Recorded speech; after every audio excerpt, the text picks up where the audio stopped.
Yes, indeed. There's a lot of freaky things going on this movie.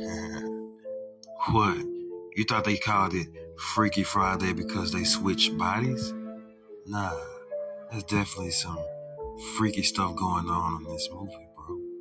All I'm gonna say is there's some cougar stuff going on. Here's the older woman who really is the teenage girl getting hit on by the older man. So there's some pedo stuff going on in here. But we're gonna skip over all this. Yeah, we're gonna skip over all this freaky stuff that's going on. Grown woman showing her ass to a child. Y'all see how this industry work? So two people switched bodies. So obviously we're dealing with some type of witchcraft. Who's responsible for this? Who has the powers to do this? I know what you're thinking. You're thinking all this started at the Chinese restaurant with the Chinese woman with the fortune cookie. Nope, she's a decoy. Even though, according to the Bible, reading fortune cookies is another form of witchcraft, they had nothing to do with it. They were decoys. It was the mother, bro. She switched bodies on purpose. See, she's just not a normal lady. She's in the occult. Let me show you why she did it. Remember, she was working on a book. She was promoting this book called Through the Looking Glass, which is about mirrors.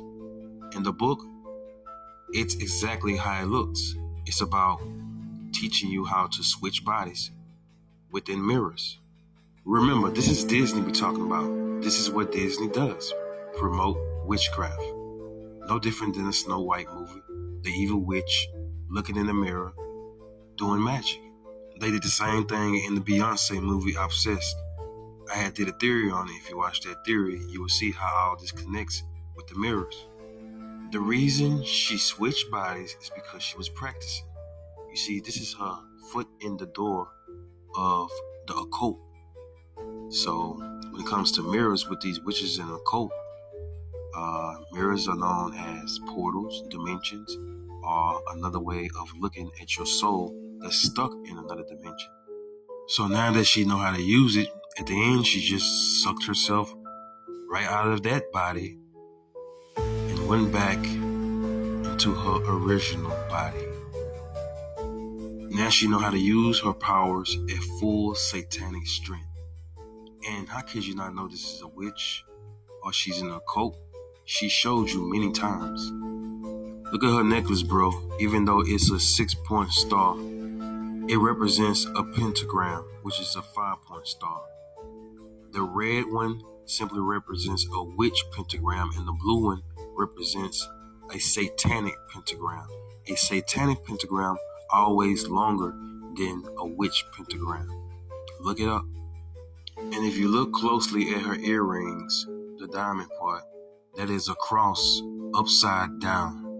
Another satanic symbol. Then you will see the ring that simply represents a gemstone or a charm.